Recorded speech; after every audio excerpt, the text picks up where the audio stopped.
Okay, welcome everybody. Sorry about this, but I'm having to do some reshooting of some videos that I had some issues with.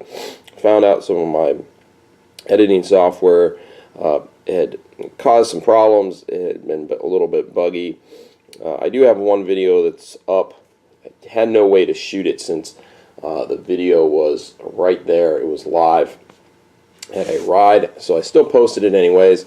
It's a little backwards. Sorry about that, folks, but at the time when I originally wanted to shoot this video concerning these S-Works 6 shoes, I did shoot it, and then part of the video kind of got swapped in the save phase when I was doing the compression side of it, and of course the old footage, the individual footage that I had on my camera got deleted. So I apologize for that. So I'm reshooting this video. So hopefully you guys enjoy it. Let's get into the review. So first of all, I've had some time to actually be riding these S-Works 6 shoes. So the reason I went with the S-Works 6 shoes is one of the local bike shops I'm at here in San Diego. They had a sale on the S-Works 6 because the new S-Works 7s are out already. So Specialized, what they do is when the new shoes come out or the new items come out, from whether it be kit or bikes or everything like that, they get a hold of the shops, and the shops drop the price. And that is kind of the way with most stuff out there. Companies like Giant, Specialized, Trek, most of them do that. Specialized tend to give you quite a large discount.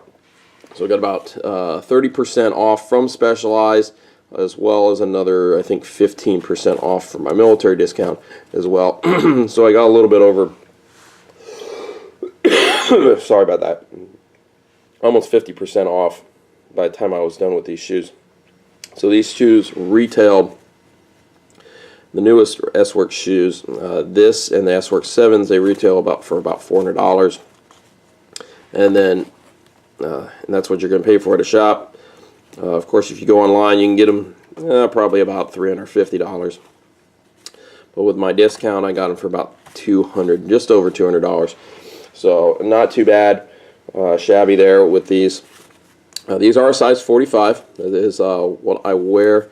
S-Works runs normal, so a size 45.5 is 11.5 roughly in U.S. sizing. Okay. So let's talk about the S-Works 6 here. If you have gotten the new S-Works, a little bit of schmutz on there. If you got the new S-Works 7, they're going to be different, a little bit different, especially in the boa dial. That's the biggest thing people have noticed is the boa dial, and then the construction here. Both of them have this, what's called a bathtub sole construction, but they have this, what's called an integrated heel cup and sole, carbon fiber sole. As you can see, by the way, just to show you, I have been riding these. This is the side that I put my foot down, and you can see where the carbon fiber's gotten scuffed up. A little bit on the back, not too bad. And this side looks really clean. So unless you're putting your foot down, this actually happened because I put my foot down in some gravel. That's really where that scuffing came from.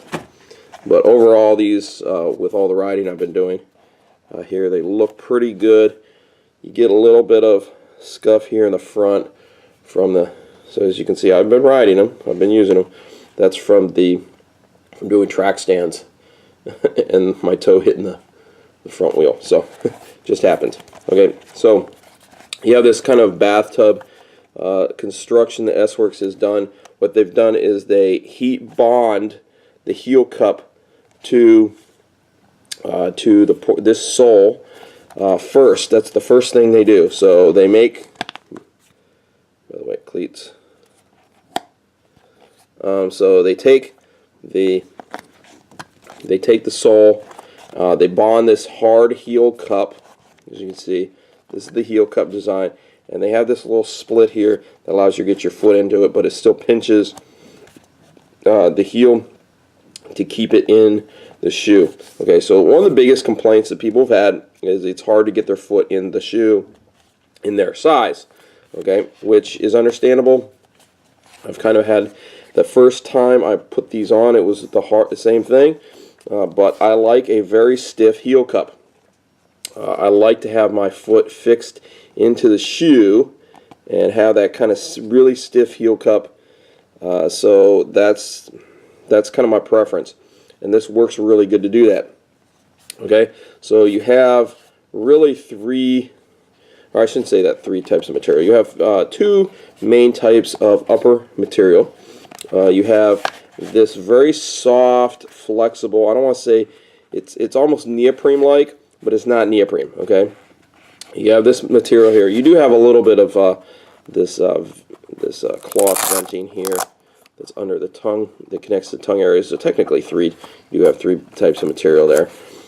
So under the Velcro, which you don't really see, but you have this whole front material, and this is done as a one-piece design. So this material and this material is all one piece.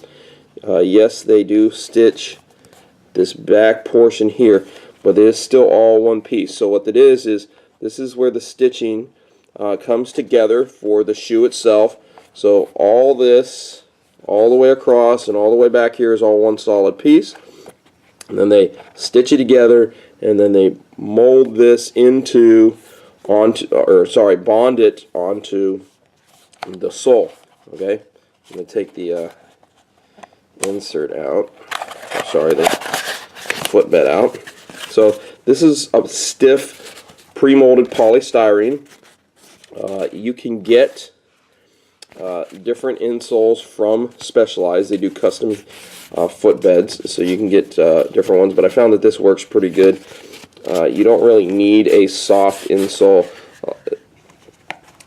If you're going to go with a different insole, I'd go with an orthotic. It has kind of a gel foam that allows your foot to be a little bit more comfortable. That's what you want. Okay, but it's not necessarily needed in cycling. I'm not saying you lose power transfer. That's kind of debatable.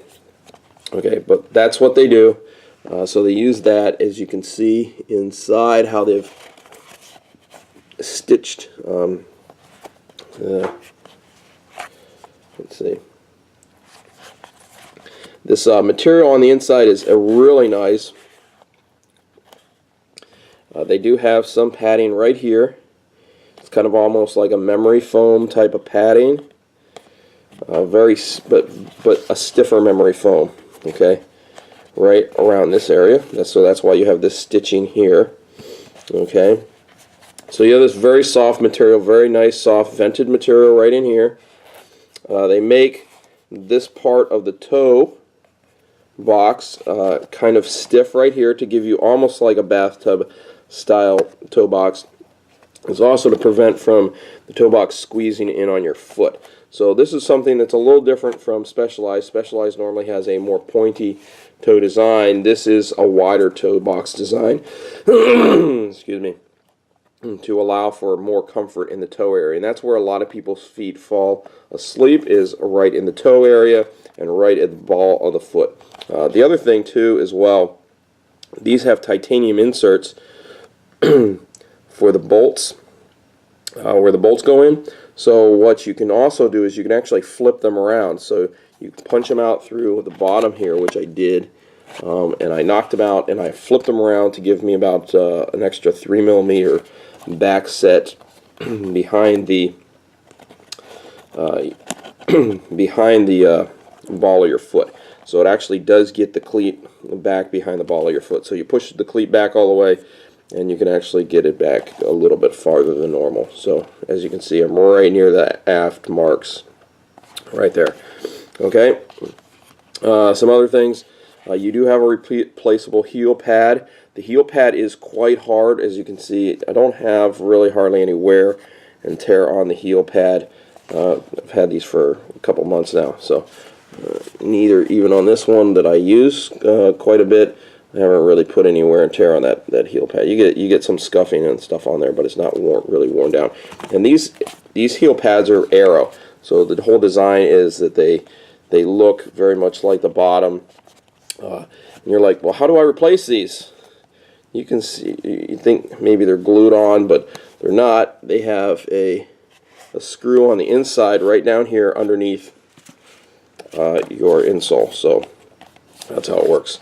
So once again, like I said, very soft material here, very stretchable material, and then it goes into this non-stretchable material right here. And the purpose of that is you have this BOA closure here on the non-stretchable material, and this is used to lock your foot into the heel cup, so your foot's not going to go anywhere. It's not going to slip out. And then this one is a little bit more stretchy, and then this BOA dial will be on this portion of the material that's a little bit more stretchy, and throughout the day it'll stretch and conform to your foot so your foot doesn't fall asleep. These straps here are on the non-conforming material, so this portion will never stretch. It's almost like a, I don't know, looks like a synthetic dress shoe type of material. In some ways, kind of like almost like a heavy leather, like a patent leather. That's kind of what the material reminds me of. This shoe does remind me very much of a dress shoe. Okay, your tongue very much really nice and padded, really heavy. Same material as what's up here, but they've just put some padding in the toe, or sorry, on the tongue area. Okay, and then this is what we call the double click system for the BOA dial. It's the one where instead of pulling out to release it, you righty tighty, lefty loosey. So you have a very small click release, unlike the old BOA dial system, where when you pop it out, you didn't have any micro adjustment to loosen the BOA dial, only to tighten the BOA dial, which was kind of annoying for some people that would reach down and change it from time to time. So I'm going to put the shoe on. I'm going to put the insole back in, and I'm going to show you how I put these on. Now, yes, you guys may say, "Oh, he doesn't have socks on," but we're not going to worry about that. It doesn't matter if you have socks on or not, it's still the same. So what I do is, because this is very easy to take off, this is how I do it. So that's with the cable on. I just twist off. When I take my shoes off, I take the cable off, and I leave it like this. So this is how I leave the cables. This one does go through the tongue, so you kind of want to leave it in the tongue a little bit. And then I don't release the Velcro. I kind of have the Velcro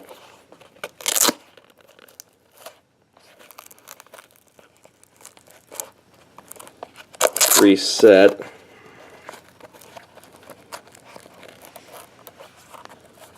Sorry.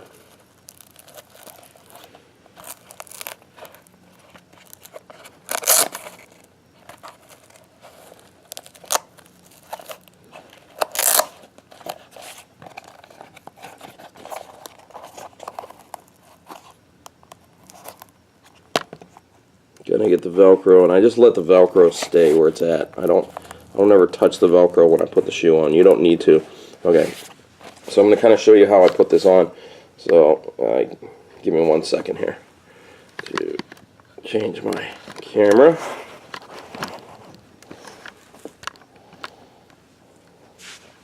So I'm going to show you first. Okay.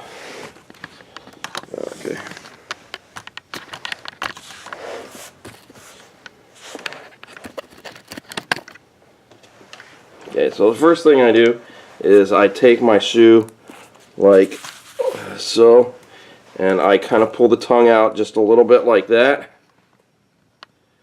and then I take my foot, and you do kind of have to put your finger or shoehorn in the heel cup area, but I slip my foot in just like that. Then I take the tongue, and then I put the tongue down like so. I kind of preset the tongue. As you can see here, you got this center portion that pushes up. That's kind of how you want that aligned to the top part of your foot. Okay? And then what I do is I take, at that point in time, I'll take the cable and I'll attach both cables around the retention portion. And then I start with this one down here, and I tighten it a little bit, okay, and then I tighten it there, up here.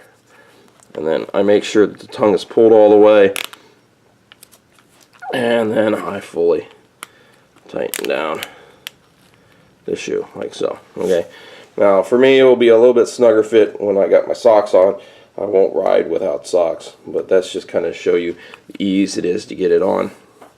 Even with socks, if you got proper cycling socks, which you should be buying, they will be thin enough that there won't be much difference between being barefoot and with the socks on. So that's what it looks like for that foot. And then for the other foot, it's pretty much the same thing.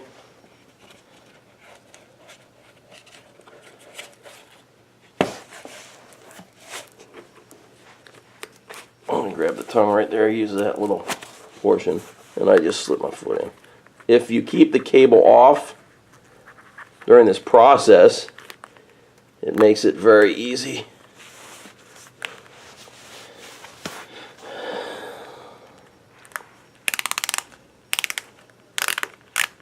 And then I dial on the boa at that point.